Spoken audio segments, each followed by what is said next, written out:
नमस्कार. मराठी संस्कृतीचे काही ठळक विशेष आहेत. या विशेषांपैकीच एक म्हणजे दिवाळी अंक. दिवाळी अंकांना शतकाची परंपरा लाभलेली आहे. मनोरंजन हा इसवी सन 1909 मध्ये छापला गेलेला मराठीतला पहिला दिवाळी अंक होता. 2009 मध्ये दिवाळी अंकांचे शतक पूर्ण झाले. दिवाळीचा फराळ, फटाके, मिठाया या सगळ्यांसोबतच दिवाळी अंक ही सुशिक्षित, सुसंस्कृत आणि साहित्यिक घरांसाठी एक महत्वाची गोष्ट असायची. परंतु बदलत्या काळात नवीन पिढी दिवाळी अंकांच्या या परंपरेपासून विनमुख होते आहे की काय अशी परिस्थिती आहे. म्हणूनच तरुण पिढी दिवाळी अंकांच्या वाचन संस्कृतीशी जोडली जावी या हेतूने गतवर्षीपासून आम्ही विद्यार्थ्यांच्या माध्यमातून दिवाळी अंकांचा परिचय करून देण्याचा प्रयत्न करतो आहोत. यावर्षी कोरोना कहराच्या पार्श्वभूमीवर दिवाळी अंकांची संख्या मर्यादित आहे. अशा या मर्यादित दिवाळी अंकांमधून निवडक परंतु महत्वाच्या दिवाळी अंकांचा परिचय करून देण्याचा प्रयत्न आमचे विद्यार्थी करणार आहेत. ही गोष्ट आम्ही सुरुवातीलाच नमूद करू इच्छितो. हे दिवाळी अंकांचे परीक्षण नाही किंवा त्यातील साहित्याचे समीक्षणही नाही. आमच्या विद्यार्थ्यांना जे भावले, आवडले त्याचा परिचय करून देण्याचा विनम्र प्रयत्न असेच या उपक्रमाचे स्वरूप आहे. कल्पक विद्यार्थी समूहाच्या माध्यमातून युवा मनवंतर या तरुणाईच्या डिजिटल कट्ट्यावर आमच्या विद्यार्थ्यांकडून केल्या जाणाऱ्या या प्रयत्नांचे आपण हार्दिक स्वागत कराल ही अपेक्षा. युवा मनवंतर व कल्पक विद्यार्थी समूह यांच्या संयुक्त विद्यमाने हातात घेतलेला नवीन उपक्रम म्हणजे परिचय दिवाळी अंकांचा अंक 2020. तत्पूर्वी तुम्हा सगळ्यांना दिवाळीच्या शुभेच्छा. ह्या दिवाळीच्या शुभेच्छा देताना असं वाटू शकतं की दिवाळी तर होऊन गेली आहे आणि आता कशामुळे शुभेच्छा. तर वाचक मित्रांनो, दिवाळी खऱ्या अर्थानं जी संपलेली आहे ती फराळापुरती संपलेली आहे, ती फटाक्यांपुरती संपलेली आहे. परंतु जर आपण खऱ्या अर्थानं विचार केला तर खऱ्या अर्थानं बौद्धिक दिवाळी आणखी संपलेलीच नाही असं म्हणायला हरकत नाही. याचं कारण असं, ह्या शुभेच्छा देताना एक मनात संमिश्र अशा स्वरूपाची भावना निर्माण झालेली आहे. कारण आपण अखंड वर्षभराचा जर समजा इतिहास पाहिला, या वर्षामध्ये ज्या काही घटना घडामोडी घडल्या त्या घटना घडामोडींचा जर विचार केला तर आपल्याला असं लक्षात येतं की अखंड अर्ध्याच्या वर वर्ष तिथे किंवा 7 ते 8 महिने वर्ष कोरोनाने तिथे ग्रस्त केलेले दिसून येते. कोरोनामय रूपी विषाणूने आपल्याला भयानक मोठ्या प्रमाणामध्ये तिथे ग्रस्त केलेले दिसून येतं.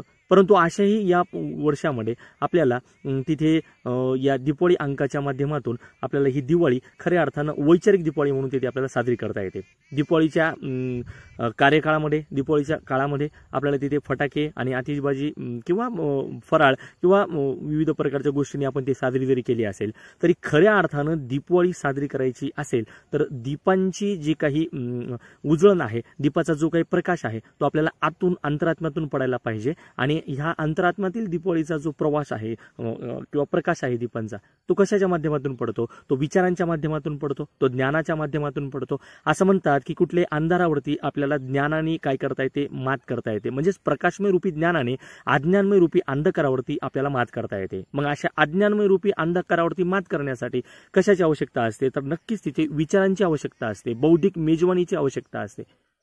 ही बौद्धिक मेजवानी आपल्याला कुठून मिळते? मग ही अशा प्रकारची बौद्धिक मेजवानी देण्याचं काम आपल्याला या दिवाळी अंकाने केले. म्हणून वाचक मित्रांनो, मी तुम्हा पुढे आज या दिवाळी अंकाचा परिचय करून देण्यासाठी आलो आहे. माझे नाव अमित शिंदे आहे. मी या दिवाळी अंकाचा परिचय तुम्हा पुढे ठेवणार आहे. जो दिवाळी अंक मी तुमच्या पुढे घेऊन आलो आहे तो दिवाळी अंक आहे महाराष्ट्र टाइम्स नावाचा. ऍक्च्युअली आपल्या पूर्ण वर्षभरामध्ये तिथे जर आपण दिवाळी अंकांचा विचार केला तर प्रत्येक दिवाळी अंक किंवा प्रत्येक वर्षी जवळपास 400 दिवाळी अंक तिथे विविध प्रकारचे 400 दिवाळी अंक तिथे प्रकाशित केले जातात. अगदी याच धर्तीवरती हा दिवाळी अंक मी तिथे तुमच्या पुढे घेऊन आलो आहे. आणि वाचक मित्रांना माझी विनंती आहे की हा महाराष्ट्र टाइम्स, ज्याचा आपण संक्षिप्त रूपामध्ये त्याला मटा म्हणतो किंवा ज्याचं ब्रीफ आहे मटा, शॉर्ट फॉर्म ज्याचा आहे मटा, महाराष्ट्र टाइम्स, तुम्ही तुमच्या सगळ्यांच्या पुढे काय आलो आहे, घेऊन आलो आहे. मी म्हटलं की कोरोनाने हे वर्ष आजही आपल्याला पुढे तिथे दिसून येतं. आजही आपण कोरोनाच्या महाकाय विषाणूच्या पुढे किंवा त्याच्या बाहेर आणखी पडलो असं निश्चितपणे सांगता येत नाही. मग अशा प्रकारच्या विषाणूग्रस्त जगामध्ये या आपल्यावरती नेमके त्याचे काय परिणाम झाले, की आपल्यावरती खूप विविध प्रकारचे बाधक परिणाम जरी झाले असतील तरी आजही असं लक्षात येतं की आपल्यामध्ये बरेच असे काही माणुसकीचे दीप ज्यांनी प्रज्वलित केले, माणुसकीच्या दीपाने प्रकाश पडण्याचं काम या कोरोना युक्त जगामध्ये सुद्धा पोलीस असतील, नर्सेस असतील, विविध प्रकारचे कर्मचारी वर्ग असतील, डॉक्टर्स असतील, यांना आपल्याला देवता म्हणायला हरकत नाही, देव म्हणायला हरकत नाही. कारण का यांनी यांच्या कार्याच्या माध्यमातून तिथे सगळीकडे समाजामध्ये प्रकाश टाकण्याचं कार्य केलंय. मग हे अशा प्रकारच्या सगळ्या विविध प्रकारच्या घटना घडामोडींचा आढावा या महाराष्ट्र टाइम्स नावाच्या या दीपोळी अंकामध्ये तिथे घेण्यात आला आहे. मी तुम्हाला महाराष्ट्र टाइम्स या दीपोळी अंकाचा पहिल्यांदा परिचय करून देतो. याचे संपादक पराग करंदीकर आहेत. याचे कार्यकारी संपादक श्रीकांत बोजेवार आहेत.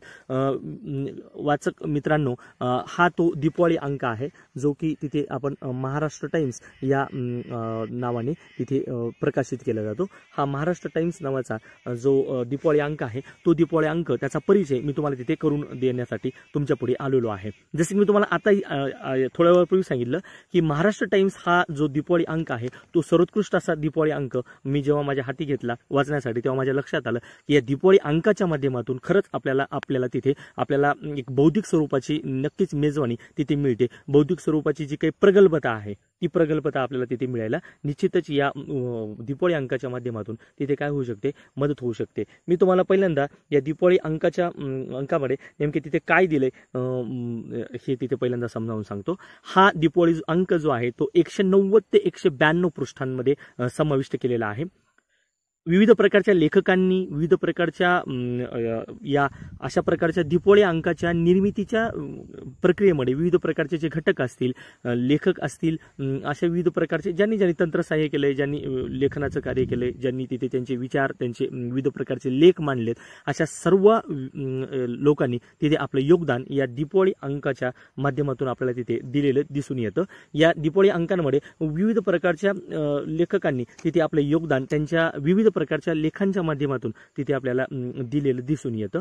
यामध्ये साठीची कुंडली, गोपाळ गुरु, काय डेंजर वारा सुटलाय, विजय चोरमारे, सख्खे शेजारी, पक्के वैरी, अरविंद गोखले, मारव्यातला कोमल रिषभ, सिद्धार्थ केळकर, त्याच्यानंतर नेताजींचा मृत्यू खरीच गूढ आहे का, विश्वास पाटील, त्याच्यानंतर आव्हाने आणि संधी, डॉक्टर रघुनाथ माशिलकर, अस्सल तरीही उपेक्षित, अरुण म्हात्रे, या आणि अशा विविध प्रकारच्या लेखकांनी तिथे आपल्या लेखन कार्याच्या माध्यमातून या दीपोळी अंकामध्ये आणखी भर पाडण्याचं तिथं अगदी उत्कृष्ट आणि मोलाचं कार्य केलेलं आपल्याला तिथे दिसून येतं. प्रार्थनेच्या कुशीत डॉक्टर आनंद नाडकर्णी, त्याच्यानंतर आत्मनिर्भर भारत स्वप्न आणि वास्तव, केतन जोशी यांनी सुद्धा त्यांच्या लेखाच्या माध्यमातून यामध्ये भर टाकलेली दिसून येते. सिंहाचा वाटा त्यांनी सुद्धा या दीपोळी अंकाच्या माध्यमातून तिथे उचललेला दिसून येतो.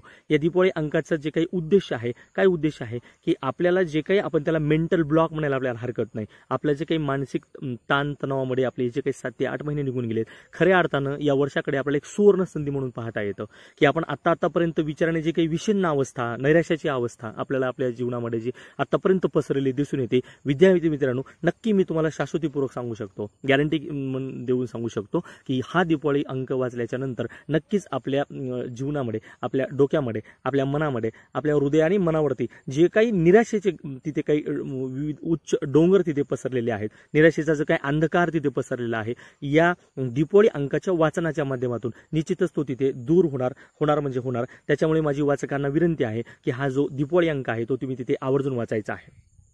बरं, ह्या विचाराचा जो काही अंधकार आपल्याला तिथे पसरला आहे, नकारात्मकतेचा अंधकार जो पसरला आहे, या विविध प्रकारच्या लेख आणि लेखकांच्या मदतीने आपल्याला तिथे तो दूर करायला नक्कीच मदत होते. असं म्हणतात बघा की आपल्या जीवनामध्ये एखाद्या वेळेस आपल्याला जर अडचण आली असेल तर ते अडचणीवरती मात करायला आपल्याला आपले विचार तिथे, सकारात्मक विचार तिथे मदत करतात, सहाय्य करतात. त्या पद्धतीनं या दीपोळी अंकाच्या माध्यमातून, कारण विचार कसे असतात, ते अमूर्त असतात, ते अमर असतात, त्यांना मरण नाहीये, त्यांना नाश नाहीये. म्हणून अशा प्रकारच्या विचारांची पेरणी या दीपोळी अंकाच्या माध्यमातून, विशेषत्वानं महाराष्ट्र टाइम्स या दीपोळी अंकाने तिथे आपल्या जनमानसामध्ये केलेली दिसून येते. म्हणून या दीपोळी अंकाचे आणखी एक महत्त्वाचं वैशिष्ट्य सांगायचं झालं तर काय, या दीपोळी अंकाची विभागणी या लेखाच्या माध्यमातून तर करण्यात आली आहेच, परंतु यामध्ये 2 वेगवेगळे भाग दिलेत. कोणते दोन वेगळे भाग दिलेत की काव्यारंग 1 आणि काव्यारंग 2 या माध्यमातून जगभरातल्या म्हणण्यापेक्षा महाराष्ट्र आणि बृहण महाराष्ट्रातील विविध प्रकारच्या अतिशय प्रसिद्ध कवींनी आपल्या काव्याच्या माध्यमातून कवितांच्या माध्यमातून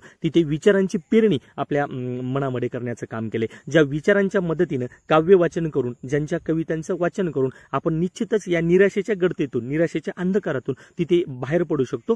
कवितामय रूपी ज्ञानाचा प्रकाश घेऊन किंवा कवितामय रूपी सकारात्मकतेचा प्रकाश घेऊन निश्चितच आपण तिथे अज्ञानमय रूपी अंधकारातून बाहेर या माध्यमातून नक्कीच तिथे पडू शकतो। काव्यारंग या भाग 1 काव्यारंग आणि भाग 2 काव्यारंग असं या 2 भागामध्ये या दिपोळी अंकाची तिथे महाराष्ट्र टाइम्स या दिपोळी अंकाची तिथे विभागणी करण्यात आली आहे। काव्यारंग 1 मधल्या काही सुपरिचित अशा कवीची कदाचित तुम्हाला त्यांची जाणीव असेल, त्यांच्या वेगवेगळ्या कविता आपण वाचल्या सुद्धा असतील, त्यांच्या ज्या कविता इथे दिल्या त्यांची मी तुम्हाला पहिल्यांदा तिथे त्या काही कवींची तिथे मी तुम्हाला ओळख करून देतो। कवी नादो महानोर, यशवंत मनोहर, केशव खटिंग, संजीवनी तळेगावकर, अरुण महात्रे, भरत दौंडकर, गोविंद काद्रेकर, प्रज्ञा दया पवार, चंद्रकांत पोद्दार, संजय कृष्णाजी पाटील अशा विविध प्रकारच्या कवींची विविध प्रकारच्या कविता या भागामध्ये तिथे आपल्याला आलेल्या दिसून येतात। या कवितांच्या वाचण्याच्या माध्यमातून निश्चितपणे आपण तिथे ज्ञान वाढवू शकतो आणि आपण तिथे निश्चितपणे ही जी काही विषण्णता पसरली विचारांची, जी काही नकारात्मकता आपल्याकडे पसरली त्याच्या माध्यमातून आपण नक्कीच तिथे त्याला या कविता वाचनाच्या माध्यमातून साहित्य वाचनाच्या माध्यमातून आपण ती तिथे नक्कीच दूर करू शकतो आणि याला भारदस्त अशा प्रकारची जोड तिथे विविध प्रकारच्या या दिपोळी अंकातील उरलेल्या शिल्लक अशा लेखांनी तिथे दिलेली आहे। लेखकांनी आपला जो काही भार आहे तो तिथे उचललेला आहे आणि या माध्यमातून आपण तो तिथे अंधकार दूर करू शकतो। सोबतच या दिपोळी अंकाच्या विशेष विभागामध्ये काय दिले तेथे कर आमचे दिसती या भागाचा तिथे समावेश केलाय। मुंबईचा राजा अशोक नायगावकर, त्याच्यामधले जे पाठ आपण म्हणू जे काही सब चॅप्टर्स त्याच्यामध्ये दिले ते मुंबईचा राजा अशोक नायगावकर यांचे आहे। तुम्हाला पुणेकर व्हायचंय का, मंगला गोडबोले, आम्ही नग नागपुरी, मंगला वसंत वाहोकार, तुम्हाला काय सांगू भाव, दिलीप फाडके, स्वस्थ चित्त स्थितप्रज्ञ औरंगाबादकर, रवींद्र तांबोळी यांनी लिहिलेला लेख आहे। रांगडा आणि इरसाल ऋषिकेश जोशी यांनी लिहिलेला लेख आहे। त्याच्यानंतर पुढचा जो भाग आहे तो अतिशय वेगळा भाग तिथे दिलाय। शुद्धतेच्या सावल्या श्रीपाद अपराजित यांनी हा लेख लिहिलाय। कीर्ती धोंडा आणि पाणी शैलेंद्र तनपुरे यांनी हा लेख तिथे लिहिलाय। त्याच्यानंतर कवितारंग 2 आहे। कवितारंग जसं की 1 सांगितला, त्याच्यानंतर कवितारंग 2 आहे। त्याच्यामध्ये जसं की कवितारंग 1 मध्ये वेगवेगळ्या प्रकारचे कवी आहेत तसे कवितारंग 2 मध्ये सुद्धा विविध प्रकारचे आणखी अतिशय उत्कृष्ट कवींनी तिथे आपल्या काव्याच्या माध्यमातून आपल्याला तिथे या दिपोळी अंकामध्ये महाराष्ट्र टाइम्स या दिपोळी अंकामध्ये मोलाची भर पाडलेली आहे। कवितारंग 2 मध्ये वसंत आबाजी डहाके, त्याच्यानंतर मंगेश मधुकर कुलकर्णी, योजना यादव, गणेश विस्पुते, मीनाक्षी पाटील, विनोद कांबळे, विरधवल परब, विनायक येवले या आणि अशा विविध प्रकारच्या उत्कृष्ट स्वरूपाच्या कवींनी आपल्या काव्याच्या माध्यमातून या दिपोळी अंकामध्ये अतिशय वैचारिक रंग भरण्याची जी काही प्रक्रिया आपण त्याला म्हणू ती तिथे पूर्ण केलेली आहे, पार पाडलेली आहे। म्हणून माझी वाचक मित्रांना आवर्जून आणि कळकळीची विनंती आहे की आपण हा महाराष्ट्र टाइम्स नक्की मटा हा दिपोळी अंक तिथे वाचायचा आहे आणि आपल्या ज्ञानामध्ये आणखी भर पाडून घ्यायची आहे। त्याच्यानंतर उर्वरित भाग जो आहे या दिपोळी अंकाचा त्यामध्ये काय दिलंय, अनुवादात इनकमिंग जास्त आउट गोईंग कमी, श्रीपाद ब्रह्मो यांनी हा लेख लिहिलाय। जरा अलीकडे सरका श्रीकांत बोजेवार यांनी पण हा लेख लिहिलाय। त्याच्यानंतर लावणी आणि जावळी एक चित्ते, मुकुंद कुळे यांनी लावणी आणि जावळी ह्या कशा दोन एकच अंग आहेत, म्हणजे एकाच नाण्याच्या कशा त्या दोन बाजू आहेत, यावरती त्यांनी तिथे भाष्य टाकले। लावणी लोकपरंपरा जी की आपण पाहतो की आपल्या इतिहासामध्ये आपण ऐतिहासिक पद्धतीने मराठ्यांच्या राजकारच्या कार्यभारापासून किंवा मराठी ज्यावेळेस तिथे गादीवरती होते बाजवे दुसरे बाजीराव यांच्या कार्यकाळातून जी लावणी तिथे आली त्या लावणी आज कशी लोप पावत चाललेली आहे, त्या लावणीला विशेष महत्व परत एकदा ती आपल्या पडद्यावरती आणण्याचं काम या मुकुंद कुळे यांनी लावणी आणि जावळी या दोघींचं एकत्रितरित्या कशा त्या सख्या बहिणीसारखे तिथे नांदतात यावरती भाष्य टाकून आपल्याला परत एकदा वाचक वर्गाला लावणीकडे वळवण्याचं कार्य त्यांनी उत्कृष्ट पद्धतीने या माध्यमातून केलेलं दिसून येतं। त्याच्यानंतर भाषा तुम्ही आम्ही आणि मालिका अभिजित थिटे यांनी पण हा लेख लिहिलाय आणि आपल्याला तिथे भाषेबद्दल कशी माहिती देण्याचं तिथे कार्य केलंय। ओके, माझी तुम्हाला सगळ्यांना विनंती आहे की या विविध प्रकारचे प्रकारचे चॅप्टर्स या दिपोळी अंकामध्ये तिथे दिलेले दिसून येतात. त्याच्यानंतर आपल्याला या दिपोळी अंकांमध्ये आणखी काही 2-3 वेगळ्या गोष्टींचा समावेश असलेला दिसून येतो. नवीन शैक्षणिक धोरण तुम्हाला माहिती आहे की जे नवीन शैक्षणिक धोरण आपल्याला तिथे जाहीर झालेलं आहे, त्या नवीन शैक्षणिक धोरण खरेच ती जी दिशा आहे किंवा ज्या आपल्या अपेक्षा आहेत त्या नवीन शैक्षणिक धोरणातून तिथे परिपूर्ण पद्धतीने पूर्ण होतील का, किंवा आपल्या जी मनामध्ये भीती आहे की त्या नवीन शैक्षणिक धोरणाकडनं आपल्याला ज्या अपेक्षा आहेत त्या अपेक्षा तिथं पूर्ण होतील का, होणार नाहीत, आणि ही भीती आपल्याला आहे. त्यावरती अतिशय उत्कृष्ट लेख लिहिण्याचं काम श्रीधर लोणी यांनी केले. त्याच्यानंतर रेनेसाच्या वर्तमानातील भविष्य या भागावरती इब्राहिम अफगाण यांनी लेख तिथे लिहिलाय. रेनेसा जो पिरियड तिथे येऊन गेला युरोपमध्ये, तो रेनेसा जो कालखंड होता, तो रेनेसा कालखंड आपल्याला नेमकं काय देऊन जातो. रेनेसाला ऍक्च्युली काय म्हटलं जातं, रेनेसाला आपण जरी आज अत्याधुनिक युगामध्ये जीवन जगत असू तरी या अत्याधुनिक युगाची सुरुवात तिथे कुठेतरी 15व्या शतकाच्याही अगोदर रेनेसाच्या काळामध्ये झाली होती, रेनेसाच्या उदयाने तिथे झाली होती. यावरती परत एकदा भाष्य टाकण्याचं काम या लेखाच्या माध्यमातून श्रीधर लोणी यांनी तिथे केलेलं दिसून येतं. त्याच्यानंतर आपल्या सगळ्यांना दळणवळणाचं साधन ठरलेली, एका माणसाचा दुसऱ्या माणसाशी संपर्क थेट पद्धतीने घडवून देणारी, विचाराने असो मनाने असो तिथे एकमेकाला परिचय प्रवासाच्या माध्यमातून एकमेकांना संपर्काच्या माध्यमातून नेऊन ठेवणारी लालपरी जिला आपण म्हणतो, जिला विविध प्रकारच्या नावाने तिथं आपण ओळखतो. विठाई कोणी म्हणत असेल तिला, कोणी एशियाड म्हणत असेल, कोणी तिला विविध प्रकारच्या नावाने ओळखत असेल, अशा प्रकारची ती एसटी, या एसटी वरती त्या लालपरीवरती सुद्धा उत्कृष्ट असा लेख आणि त्या लालपरीचं महत्व, त्या बसचं महत्व, त्या एसटीचं महत्व तिथे आपल्याला समजावून सांगण्याचा प्रयत्न या लेखाच्या माध्यमातून चांगदेव काळे यांनी तिथे आपल्या सगळ्या वाचकांच्या पुढे मांडलेला आहे. हा झाला या नेमका महाराष्ट्र टाइम्स याचा, महाराष्ट्र टाइम्स या दिवाळी अंकाचा अल्पसा परिचय. म्हणजे या महाराष्ट्र टाइम्स या दिवाळी अंकामध्ये नेमकं काय आहे याचा हा अल्पसा परिचय मी तुम्हाला चॅप्टर वाईज, लेख वाईज तिथे करून दिलेला आहे. परंतु दिपोळी अंकाच्या या प्रत्येक भागावरती तिथे आपल्याला आता काय करायचं आहे, मंथन करायचं आहे की दिपोळी भाग जेव्हा मी दिपोळी अंक हा जेव्हा मी तिथे वाचला तेव्हा या दिपोळी अंकाच्या माध्यमातून माझ्या लक्षात आलं की यातल्या the things which appealed me the most that I am going to express before you now, ज्या गोष्टी मला तिथे अतिशय भावल्या त्या गोष्टी मी तुमच्या पुढे तिथे एक्सप्रेस करण्याचा आता काय करणार आहे, एक्सप्रेस करण्याचा प्रयत्न करणार आहे. म्हणजे या दिपोळी अंकामधील प्रत्येकच गोष्ट तिथे वाचनीय आहे. त्याच्यातून आपल्याला बऱ्याच मोठ्या गोष्टी तिथे प्राप्त होऊ शकतात, बऱ्याच वेगवेगळ्या गोष्टी तिथे आपल्याला प्राप्त होऊ शकतात. या सगळ्या गोष्टींचा आढावा तिथे आपल्याला घेतलाय. मी तुम्हाला धावतं वर्णन, अगदी ओळख म्हणून या दिपोळी अंकाची तिथे चॅप्टर वाईज करून दिलेली आहे. नेमकं विविध प्रकारच्या चॅप्टरमध्ये वेगवेगळा भाग तिथे काय दिलाय. आता पहिला जो चॅप्टर आहे साठीची कुंडली. वाचक मित्रांनो, ऍक्च्युली या वर्षीचा जर विचार केला तर महाराष्ट्र हा विविध प्रकारच्या गोष्टींनी आता नटलेला हे वर्ष तिथे दिसून येतं. महाराष्ट्र राज्याला यावर्षी 60 वर्ष तिथे पूर्ण झाले. त्याच्यानंतर 75 आपण तिथे ते महाराष्ट्र राज्याची तिथे आपण काय करतोय, साजरी करतोय. 60 वर्ष तिथे पूर्ण झाले. तर मग या महाराष्ट्र जे काही पहिला चॅप्टर आहे साठीची कुंडली, गोपाळ गुरु यांनी लिहिलेला. कुंडली म्हटल्याच्या नंतर इथं आपल्याला महाराष्ट्राची जन्मपत्रिका काढून पाहिजे आहे का नाहीये. तर या बदलत्या महाराष्ट्रामध्ये या 60 वर्ष पूर्ण केलेल्या महाराष्ट्राचे काही प्रश्न आहेत का, ते प्रश्न कशा प्रकारे सोडवले गेलेले आहेत, ते प्रश्न सुटलेले आहेत का, जातीचे प्रश्न आहेत, अस्पृश्यतेचे प्रश्न आहेत, स्त्री शिक्षणाचे प्रश्न आहेत, अशा विविध प्रकारचे सामाजिकतेचे प्रश्न आहेत, सामाजिक मूल्यांचे प्रश्न आहेत, उच्च नीतीचे प्रश्न आहेत, गरिबीचे प्रश्न आहेत. अशा अनेक प्रश्नांचा उहापोह या लेखाच्या माध्यमातून गोपाळ गुरु यांनी तिथे आपल्याला पुढे केलेला दिसून येतो. खरेचे प्रश्न तिथे सुटले आहेत का, प्रश्नांचे स्वरूप बदलले आहे की केवळ भाषा बदललेली आहे, प्रश्न सोडवण्याचे स्वरूप बदलले आहे का, किंवा केवळ कुठल्या माध्यमाचा वापर या प्रश्नांची सोडवणूक करण्यासाठी तिथे केला जातो. आता ऍक्च्युअली काही प्रश्न तिथे सोडवण्यात पण आलेले दिसून येतात. जसं की कोल्हापूरचं उदाहरण घेऊ शकता.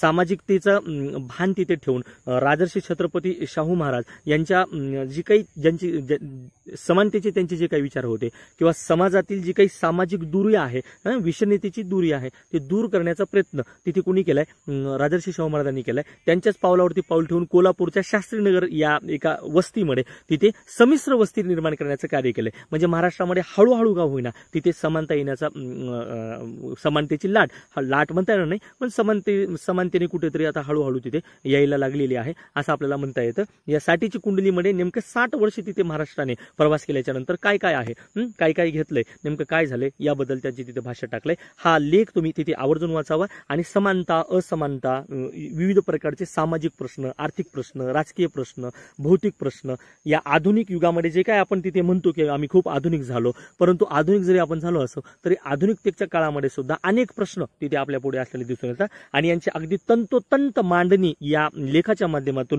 गोपाळ गुरु यांनी तिथे केलेली दिसून येते. दुसरा जो लेख आहे, काय डेंजर वारा सुटलाय, बघा आपल्या पुढे हा लेख अगदी त्याच्या नावावरूनच आपल्याला त्याच्याकडे पाहून आकर्षण वाटायला लागतं. काय डेंजर वारा सुटलाय, विद्यार्थी मित्रांनो, हा लेख कशाबद्दल आहे? विजय चोरमारे यांनी अतिशय उत्कृष्ट पद्धतीनं आपल्या प्रचार, आपल्या निवडणूक प्रक्रियेमधून कशा प्रकारचा प्रचार आपण तिथे आपल्याकडे केला जातो यावरती तिथे भाष्य खूप मोठ्या प्रमाणात टाकलेलं आहे. ऍक्च्युअली प्रत्येक लेख तुम्हाला हा दिपोळी अंक घेऊन तिथे आता काय करायचं आहे, त्याचं वाचन करायचं आहे. मी अगदी ओघवतं वर्णन तुमच्या पुढे तिथे करतो आहे. या लेखाच्या माध्यमातून विजय चोरमारे यांनी काय सांगितले की आपल्याकडे ऍक्च्युअली आता जसे काही पारंपरिक प्रचार होता, विधानसभा असेल, लोकसभा असेल, पंचायत राज असेल, जिल्हा परिषद असेल, ग्रामपंचायत असेल, या अशा विविध प्रकारच्या निवडणुकीचे जे काही प्रचार होता तो प्रचार पारंपरिक स्वरूपाचा होता. परंतु आपल्याला माहिती आहे की आपण आधुनिक युगामध्ये जीवन जगतो आहोत, आपण अत्याधुनिक झालो आहोत. मग जीवनाच्या प्रत्येक टप्प्यावरती, जीवनाच्या प्रत्येक पायरीवरती जर आधुनिकता आलेली असेल तर प्रचारामध्ये सुद्धा तिथे प्रचाराच्या रणधुमाळीमध्ये सुद्धा कशी अत्याधुनिकतेने शिरकाव केलाय या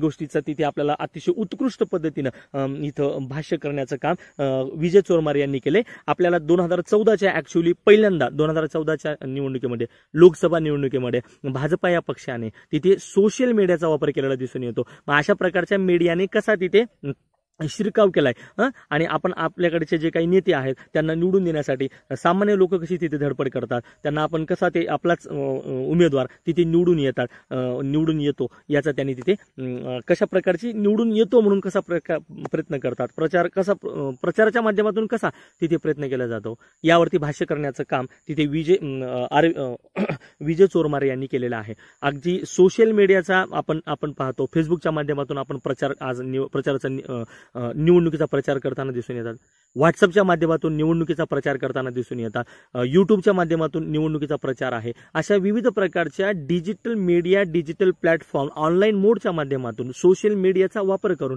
तिथे आजच्या निवडणुकीचा प्रचारांची रणधुमाळी कशा पद्धतीने चालली आहे याचं अतिशय उत्कृष्ट वर्णन या लेखाच्या माध्यमातून विजय चोरमारे यांनी केलेलं दिसून येतं. परंतु मला एक म्हणायचं आहे की किती सोशल मीडिया आज आपल्या पर्यंत येऊन पोहोचत असेल तरी माणसाच्या मनावरती, माणसाच्या हृदयावरती अधिराज्य गाजवायचा असेल तर खरा जो काही प्रामाणिक प्रचार आहे तो प्रामाणिक प्रचार तिथे सोशल मीडियाच्या माध्यमातून करता येत नाही. त्यासाठी माणसाला माणसाच्या हृदयापर्यंत जावं लागेल, त्याला त्याच्या मनापर्यंत भिडावं लागेल आणि त्याच्या हृदयापर्यंत आणि मनापर्यंत जाण्याचं उत्कृष्ट प्रचाराचं माध्यम केवळ माणूस आणि माणूसच आहे. तिथे सोशल मीडिया कुठलाही करू शकत नाही ही त्यांनी अगदी उत्कृष्ट पद्धतीने तिथे समजावून सांगितलंय. तिथे विविध प्रकारची आकडेवारी आपल्याला फेसबुकवरती कशा पद्धतीने प्रचार केला जातो, व्हॉट्सअपच्या माध्यमातून कसा प्रकारे प्रचार केला जातो. आपल्याला माहित आहे की अगदी निवडणुकीच्या रणधुमाळीच्या काळामध्ये 1-2 दिवसावरती मतदान असेल की एक कुठला तरी उमेदवार एका पक्षाचा दुसऱ्या पक्षाच्या उमेदवारावरती त्या फेसबुकच्या माध्यमातून, व्हॉट्सअपच्या माध्यमातून तिथं टीका टिप्पणी करतो. आपल्याला तो मेसेज आला की लागलीच आपण ताबडतोब तो विचार न करता एखादी बातमी ताबडतोब सकारात्मक बातमी असल्यासारखं आपण पटकन फॉरवर्ड करतो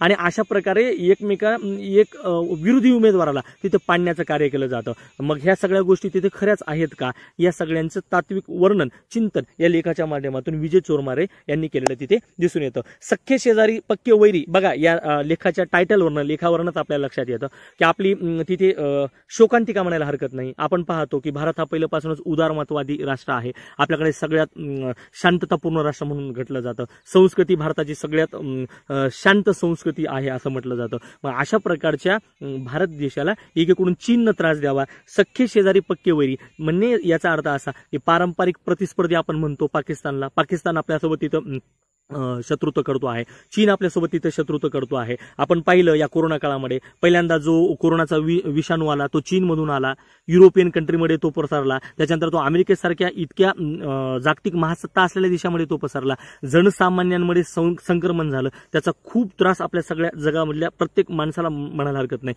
तिथे प्रत्येकाला तिथे सहन करावा लागला. हा एवढा त्रास झाल्याच्या नंतर भारतासारख्या अतिशय उदारमतवादी राष्ट्राकडे, आपल्यासारख्या सहनशील राष्ट्राकडे, शांतताप्रिय राष्ट्राकडे या चीनचा डोळा तिथे आपल्यावरती वाईट नजरेने चीनने पाहिलं आणि चीन आपली तिथे हळूहळू तुम्हाला माहिती आहे की चीनने तिथे विविध प्रकारचे आक्रमण केलेले दिसून येतात. त्यांचे सैन्य काल परवाचा प्रसंग आहे, ते सैन्य तिथे येऊन बसले, सैन्यांनी तिथे आपल्याला सतवलं आणि की तो जो तिढा आहे तो कायमच आहे आणि तो किती दिवस चालेल याची आपल्याला शाश्वत देता येत नाही. म्हणजे आपल्याकडे पाहण्याचा जो परकीय राष्ट्रातील चीन असेल, पाकिस्तानी आपला प्रतिस्पर्धी आहे, पारंपरिक प्रतिस्पर्धी आहे. आता नवीन भूत म्हणून मानगुटीवरती आपल्या नेपाळ नावाचं बसलंय. नेपाळने आपल्यावरती उगीच कुठले तरी पुराणातले काहीतरी 2-3 गोष्टी उकरून काढून आपल्याला नेपाळ सुद्धा तिथे आपल्या विरुद्ध आता काय करतो आहे, जंग करून उठतो की काय अशी भावना तिथे आपल्या मनामध्ये निर्माण झाली आहे. या लेखाच्या माध्यमातून अरविंद वे गोखले यांनी सख्खा भाऊ कसा पक्का वैरी, म्हणजे याचा अर्थ असा की आपलेच शेजारी कसे आपल्यावरती तिथे टपून बसलेत, आपलेच शेजारी राष्ट्र आपल्या विरुद्ध कसे तिथे टपून बसलेले आहेत याचा यथोचित वर्णन तिथे आपल्याला केलेलं आहे. बाकी पाकिस्तानच्या पारंपरिकतेचा आपल्याला अनुभव आहे, तिथे परवेज मुशर्रफांनी कशी कूटनीती केली होती त्याचा आपल्याला माहिती आहे. इम्रान खानला तर असं वाटतं की आपल्याला भारत देशाची काही आवश्यकता नाही, इम्रान खान आपल्याला बोलायला तयार नाही. त्याच्यानंतर मधल्या काळामध्ये बेनझीर भुट्टो असतील, नवाज शरीफ असतील, या 2 नेत्यांनी पाकिस्तानच्या थोडंसं कुठेतरी भारताशी सकारात्मक चर्चा करण्याचा प्रयत्न केला होता. परंतु आज इम्रान खान पाकिस्तानचे जे आपण पाहतो तर ते आपल्याला बोलायला सुद्धा तिथे तयार असलेले दिसून येत नाही. या भारताची आणि पाकिस्तानची जवळपास 3000 किलोमीटरची सीमा आहे. चीन आणि भारताची जवळपास 3000 किलोमीटरची सीमा आहे. परंतु चीन आणि भारताची प्रत्यक्ष अशी सीमा कुठेही नाही.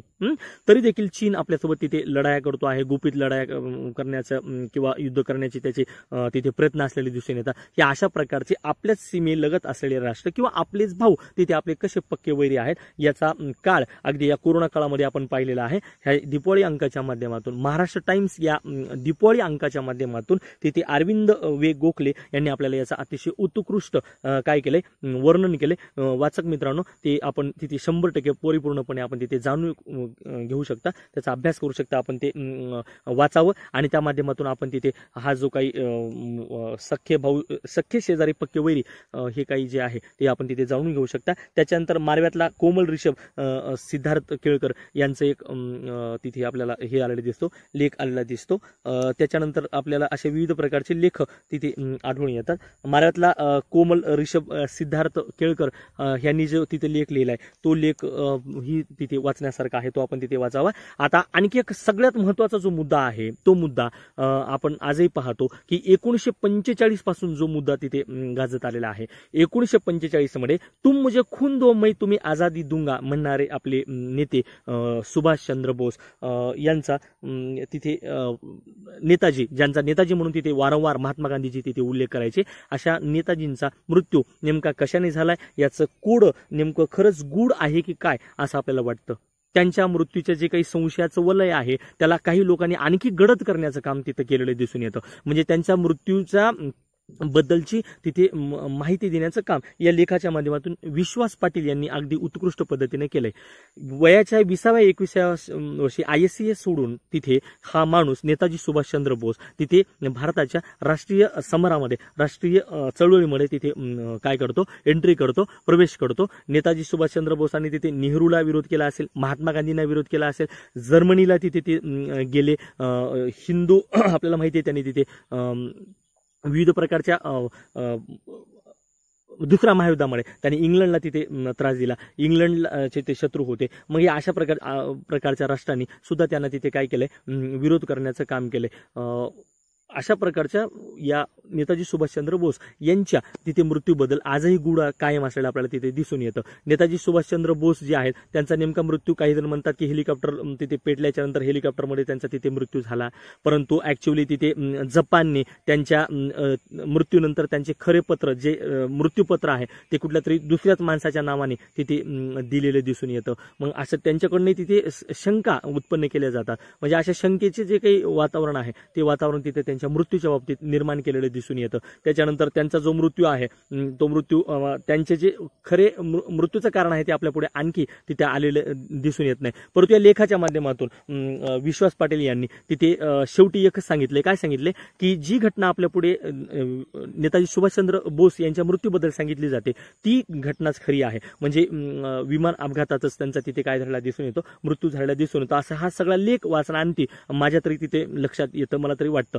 परंतु तुम्ही सगळ्यांनी परत एकदा तो लेख अगदी डीपमध्ये तिथे वाचून घ्यावा. नेताजीच्या मृत्यूचं जे काही गूढ आहे ते त्यांनी तिथे उकलण्याचं कार्य विश्वास पाटील यांनी केलेलं आहे. नेताजी सुभाषचंद्र बोस यांच्या नावाने कुठला तरी एखादा व्यक्ती आहे, कुठला तरी तो व्यक्ती काय करतो, म्हणजे त्याला आपण गुमनाम बाबा म्हणू, ज्याला की नाव नाही, तो विविध प्रकारचे रूप तिथे धारण करतो आणि मी सुभाषचंद्र बोस आहे असं तिथे सांगण्याचा प्रयत्न करतो किंवा दाखवण्याचा प्रयत्न करतो. परंतु कुठल्या तरी गुमनाम बाबाने केवळ तिथे रूप बदलून सुभाषचंद्र बोस होता येत नाही, हे कशा पद्धतीने होता येत नाही याच्यावरती खूप चांगलं वर्णन या लेखाच्या माध्यमातून विश्वास पाटील यांनी तिथे केलेलं दिसून येतं. आता पुढचा जो लेख आहे तो आव्हाने आणि संधी आहे. डॉक्टर रघुनाथ माशेलकर यांनी तो लेख लिहिलाय. आता आव्हाने आणि संधी आपल्याला माहिती आहे की वर्षभर झालं आपण तिथे पाहतोय की कोरोनाच्या काळामुळे आपल्याला तिथे लक्षात येतं की 45 कोटी लोकांनी आपल्या नोकऱ्या तिथे गमावल्या. 45 कोटी लोकांमधले 13 कोटी भारतवासी आहेत.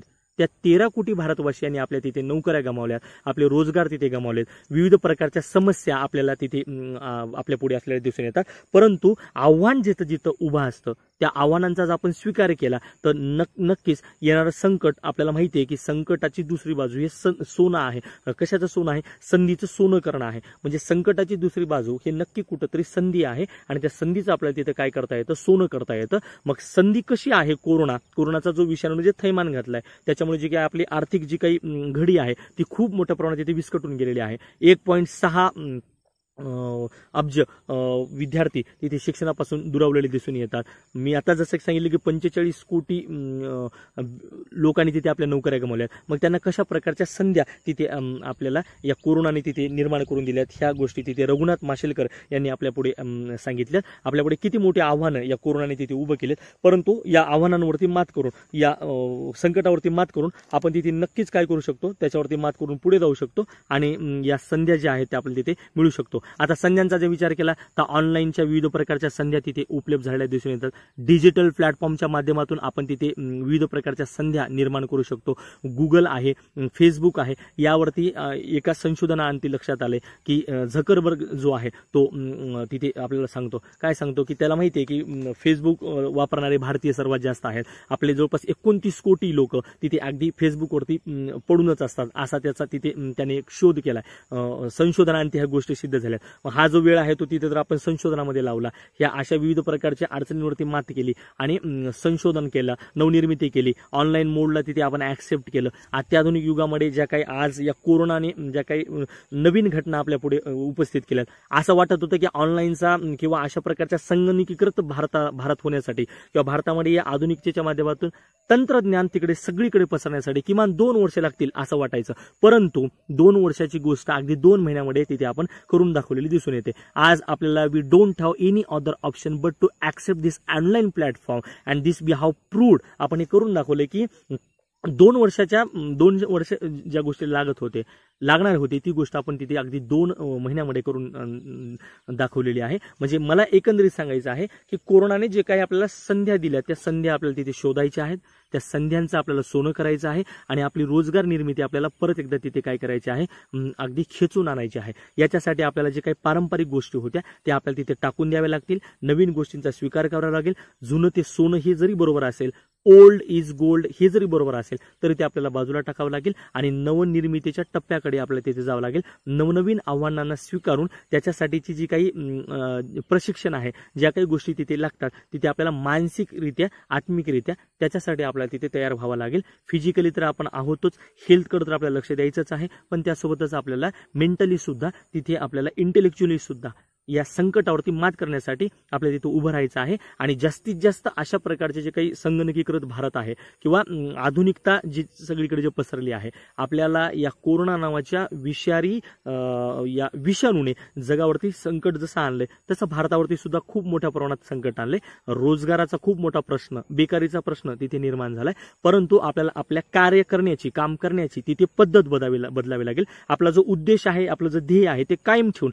आपल्याला कार्य करण्याची पद्धत किंवा ह्या ज्या जुन्या गोष्टी त्या बाजूला सारून तिथे नवनवीन तंत्राचा आपल्याला तिथे कशा पद्धतीने उपयोग करता येईल तो या गोष्टींचा उहापोह या लेखाच्या माध्यमातून डॉक्टर रघुनाथ माशेलकर यांनी आपल्या पुढे तिथे मांडलेला दिसून येतो. त्याच्यानंतर अस्सल तरी उपेक्षित असं अरुण म्हात्रे यांनी एक लेख लिहिलाय. म्हणजे आपल्याकडे असं लक्षात येते की आपण काही जे काही कादंबरीकार असतील, नाटककार असतील, गीतकार असतील, संगीतकार असतील, कवी असतील, हे असे काही गाजलेले किंवा फेमस किंवा प्रसिद्ध कवी, त्यांना मिळालेल्या पुरस्कारावरनं, त्यांच्या आपण जे काही वाचन करतो त्याच्यावरनं अगदी 2, 4, 5, 6, 7, 8 अशाच प्रकारचे पहिले कवी, पहिले लेखक, पहिले नाटककार, पहिले काही 10, 5 कादंबरीकार, अशा या सगळ्यांच्याच काव्याचा लिखाणाचा परिणाम पगडा आपल्यावरती असलेला तिथे दिसून येतो.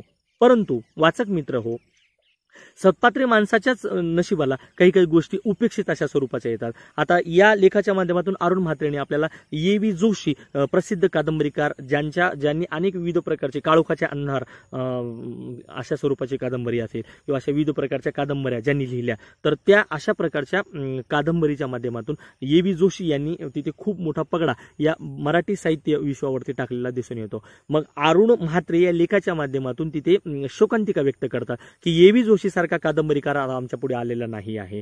त्याच्यानंतर ते जोरवेकर आनंद यांच्या या कवीबद्दल बोलतात. तर तो सुद्धा कवी कसा आपल्याकडनं तिथे विसरत चाललेला आहे. काळाच्या ओघामध्ये काळाच्या भिंती त्याला कशा तिथे एकाच ठिकाणी त्याने कुठेतरी काळाच्या भिंतीच्या मागे, भूतकाळाच्या काळाच्या भिंतीच्या मागे ह्या अशा प्रकारचा ए.व्ही. जोशी असतील कादंबरीकार किंवा जोरवेकर आनंद असतील कवी, हे कसे मागे पडलेले आहेत. त्यांनी जे काही लिखाण केले त्या लिखाण आपल्यापर्यंत कशा प्रकारे पोहोचलेलं नाही याचा उहापोह या माध्यमातून केला. या दोघांचे लेखन अतिशय अस्सल होतं. मग हे आपल्यापर्यंत का पोहोचलं नाही? कदाचित आता आपल्याकडे जे काही समीक्षण करणारे लोक असतील, समीक्षक असतील, कदाचित या दोघांचाही यांनी जे काही लिहिलंय यांच्या लिखाणाचं जे काही समीक्षण आहे त्याच्यासाठी खूप मोठा व्यासंग करावा लागेल. हे कदाचित त्यांना पटलं नसेल किंवा त्यांचं लिखाण खूप त्यांना अवघड वाटला असेल, व्यासंग खूप लागेल, त्याच्यावरती समीक्षण आपल्याला करता येणार नाही. किंवा आपल्यासारखे जे वाचक आहेत या वाचकांपासून यांचं जे लिखाण आहे ते खूप दूर का गेलं, ते आपल्या प्रकाशझोतामध्ये का नाही येऊ शकले, ते वैचारिक पद्धतीने अंधारात का पडले, यावरती सुद्धा तिथे दृष्टी या लेखाच्या माध्यमातून अरुण म्हात्रे यांनी आपल्या पुढे केलेली तिथे दिसून येते. प्रार्थनेच्या कुशीत पुढचा जो लेख आहे अतिशय उत्कृष्ट लेख आहे. हा लेख अतिशय माझ्या मनाला 100% भावलेला लेख आहे. याचा अर्थ असा नाही की सगळेच लेख whatever the articles are there in this Deepavali and they are equal to each other, but the most article that I felt which went into my heart or which touched my heart is प्रार्थनेच्या कुशीत, that is prayer. आपण काय म्हणतो की प्रार्थना जिथे जिथे आपल्याला, प्रार्थना म्हणजे काय? प्रार्थना म्हणजे अनुभूती होणे. प्रार्थना म्हणजे काय करणे? अनुभव घेणे. प्रार्थना म्हणजे काय? जिथे आपल्याला हळहळ होते, जिथे आपल्याला असहाय्यता निर्माण होते, जिथे आपल्याला कुणाच्या तरी मदतीची आवश्यकता लागते, अशा प्रकारच्या ठिकाणी जे वातावरण तयार होतं ते बाह्य घटकांनी तिथे आपल्यावरती परिणाम करतं का? करत नाही. मग अंतर्मनातून तिथे आपल्याला प्रार्थनेची ज्योत तिथे पेटवावी लागते आणि प्रार्थनेच्या माध्यमातून आपल्याला ह्या गोष्टीवरती मात करता येते. मग या लेखाच्या माध्यमातून डॉक्टर आनंद नाडकर्णी यांनी प्रार्थनेचं महत्व आपल्याला तिथे समजावून सांगितलं. मी म्हटलं ना की प्रार्थना म्हणजे अनुभूती येणे. अनुभूती म्हणजे तुमच्या स्वतःच्या मनाला तिथे अनुभूती येणे आणि प्रार्थनेच्या माध्यमातून आपण तिथे काय करणे? मनाला शांतता प्राप्त करणे, मनामध्ये तिथे नवचैतन्य निर्माण करण्याचं काम प्रार्थनेनं केलेलं दिसून येतं. जसं की आपल्याला माहिती आहे की आपण सकाळी सकाळी उठल्याच्या नंतर आपल्याला विविध प्रकारच्या गीतांच्या माध्यमातून, प्रार्थना गीताच्या माध्यमातून आपण प्रार्थना गीत ऐकतो. शाळेमध्ये आपल्याला दररोज तिथे प्रार्थना घेतली जाते. अंकुश नावाच्या चित्रपटाच्या माध्यमातलं जे गाणं आहे, इतनी शक्ती हमें देना दाता, मन का विश्वास कमजोर ना होना, ही जी प्रार्थना आहे ती प्रार्थना असेल. समीर सामंत यांची प्रार्थना असेल काय की हेच आमचे मागणे, हीच आमची प्रार्थना आणि हेच आमचे मागणे, माणसाने माणसाशी माणसासम वागणे, अशा प्रकारच्या प्रार्थना असेल. किंवा तुकडोजी महाराजांची प्रार्थना असेल. महात्मा गांधी नित्य नियमाने दररोज तिथे प्रार्थना करायची. अशा अनेक प्रार्थनांच्या माध्यमातून आपल्याला माहिती आहे की ज्ञानोबांनी सुद्धा तिथे पसायदानाच्या माध्यमातून त्या विश्व निर्मात्याकडे प्रार्थना केलेली दिसून येते. अशा पसायदानाच्या माध्यमातून त्यांनी तिथे प्रार्थना केलेली दिसून येते. या अशा अनेक प्रार्थनांच्या माध्यमातून आपण तिथे काय प्राप्त करू शकतो? मनशांती आपण तिथे प्राप्त करू शकतो. चित्ताचं ध्यान, चित्त तिथे जडून आपण तिथे प्रार्थनेचं महत्व या लेखाच्या माध्यमातून डॉक्टर आनंद नाडकर्णी यांनी आपल्याला तिथे सांगितलेलं दिसून येतं.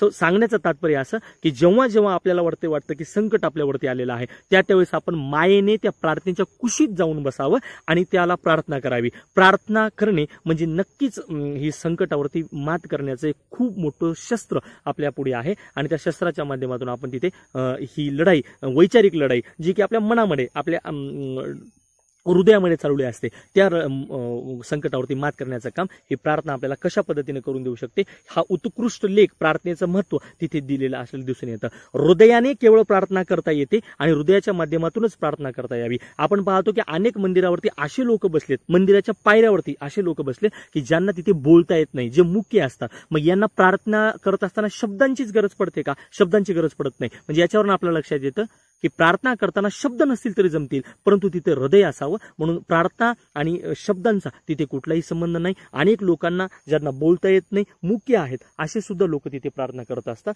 म्हणजे अशा प्रकारची प्रार्थना अगदी आत्मतल्लीन होऊन करायला पाहिजे की जी थेट ईश्वरापर्यंत जायला पाहिजे. आणि आपल्याला ज्या काही गोष्टी तिथे आपल्याला ज्या संकटावरती मात करायची आहे त्याच्यावरती निश्चित आपल्याला मात करता आली पाहिजे. ह्याला प्रार्थना ही जी काही बाळकडू आहे ते अतिशय उत्कृष्ट सोर्स आहे, अतिशय उत्कृष्ट मार्ग आहे. जगामध्ये सगळीकडे लढाई चालू असताना आपल्याला निशस्त्र लढा देणारा माणूस, अगदी इंग्रजांना निशस्त्र पद्धतीने केवळ प्रार्थनेच्या जोरावरती, साबरमती की संत तूने कर दिया कमाल, दे दी आजादी हमें बिना खडक बिना ढाल, केवळ प्रार्थनेच्या अहिंसेच्या, सत्याग्रहाच्या, शांततेच्या, प्रार्थनेच्या जोरावरती आपल्या राष्ट्राला स्वातंत्र्य निर्माण करून देणारे, स्वातंत्र्य मिळवून देणारे कोण? मोहनदास करमचंद गांधी, महात्मा गांधी आपल्याला तिथे लक्षात येतात की ते सेवाग्राम या माध्यमातून त्यांनी तिथे प्रार्थना केली. सेवाग्रामच्या माध्यमातून आपल्याला माहिती आहे की त्यांचं प्रार्थनेचं महत्व तिथे आपल्याला लक्षात येतं.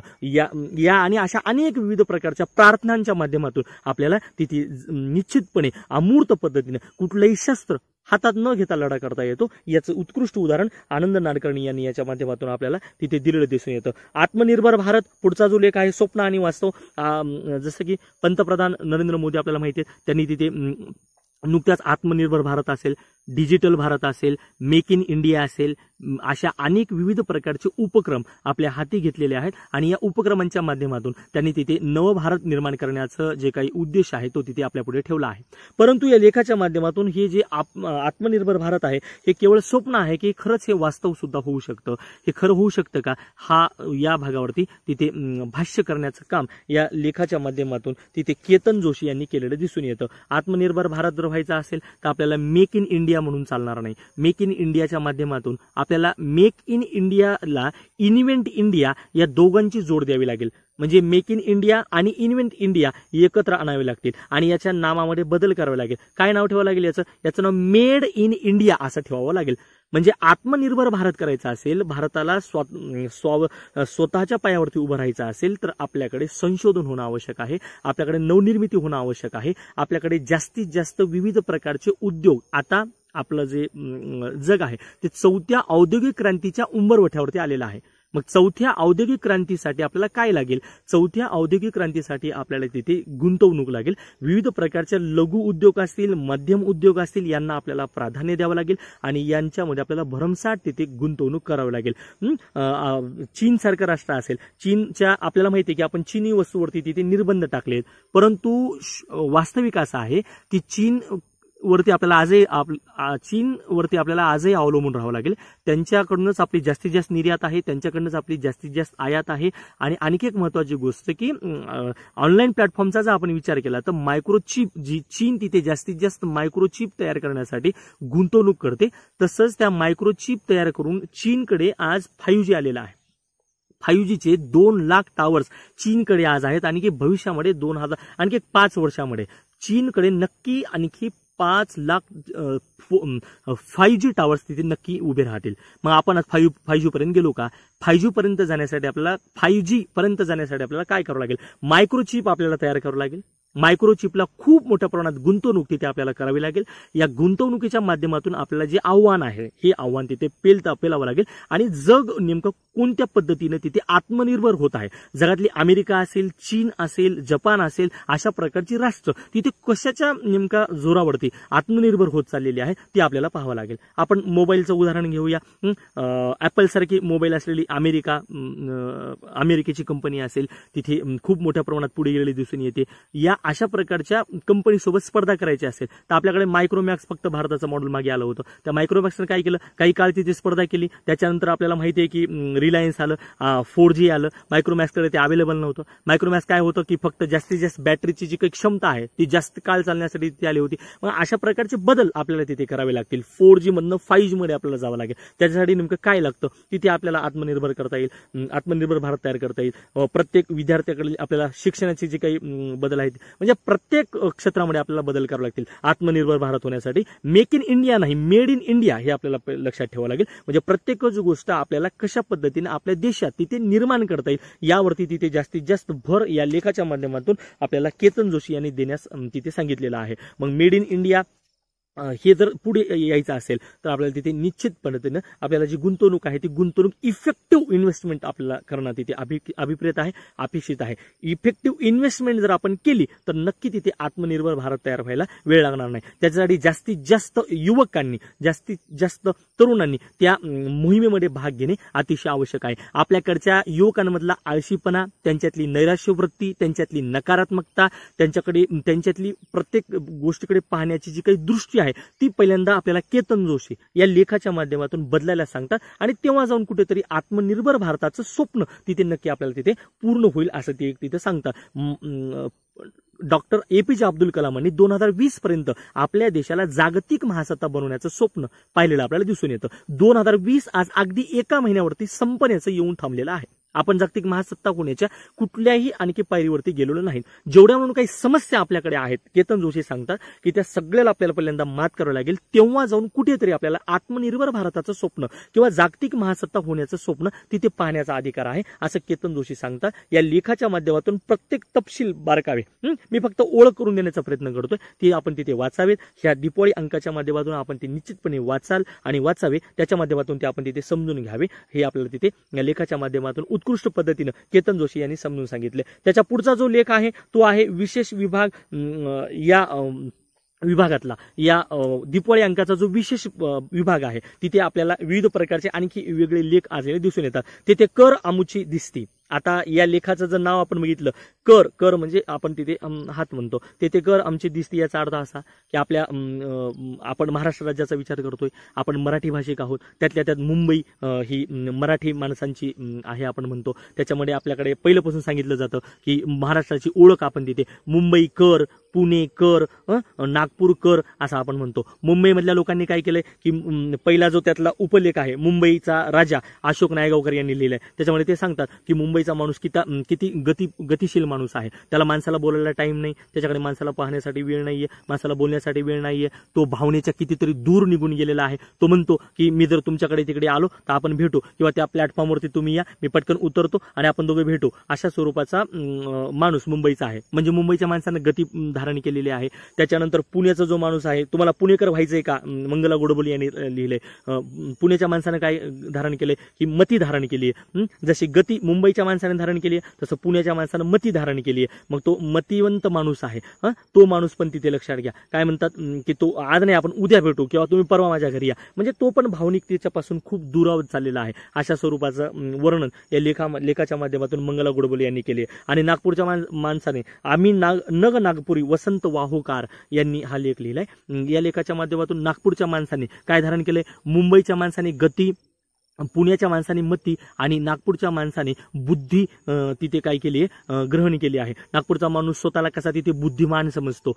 या अशा प्रकारच्या नागपूरच्या माणसाचे वैशिष्ट्य, मुंबईच्या माणसाचे वैशिष्ट्य, पुण्याच्या माणसाचे वैशिष्ट्य, जे की तिन्ही आपण अतिशय आधुनिक म्हणतो.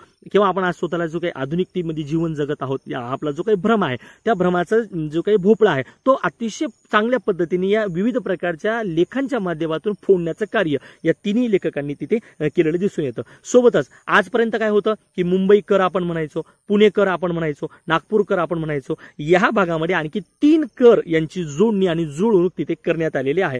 त्याच्यामधला पुढचा जो कर आहे, तुम्हाला काय सांगू भाऊ असं जिथे कुठं तुम्हाला ऐकायला येईल, तुम्हाला काय सांगू भाऊ असं म्हटलं ना की तुम्ही नक्की ओळखायचं की तो माणूस नाशिकचा आहे. तुम्हाला काय सांगू भाऊ असं म्हणतो ना की तो नक्की नाशिकचा आहे. तो शांत आहे, त्याची वृत्ती शांत आहे, त्याच्याकडे गती नाही, त्याच्याकडे मती आणि बुद्धी आहे, परंतु तो गती नाहीये. तो आजही माणुसकीला धरून आहे, तो आजही भावनाशील आहे, तो आजही कामावरती पडतो. तो आजही लोकांची मदत करतो. तिथलचे नाशिकचे जर तुम्ही आज उदाहरण घ्यायचे असेल, तुम्हाला पाहिजे असेल तर तिथलचे दुकानं फार लवकर सकाळी उघडत नाहीत. फार पैशाच्या मागे किंवा भौतिक सुखाच्या मागे लागलेले लोक तिथे दिसून येत नाहीत. या लेखाच्या माध्यमातून तिथे आपल्याला दिलीप फडके यांनी आपल्याला नाशिकच्या लोकांचं वर्णन केलेलं दिसून येतं. म्हणजे तो माणूस आजही शांत प्रतीचा आहे. संध्याकाळी फार उशिरापर्यंत दुकाने उघडे राहत नाहीत, मार्केट उघडं राहत नाही.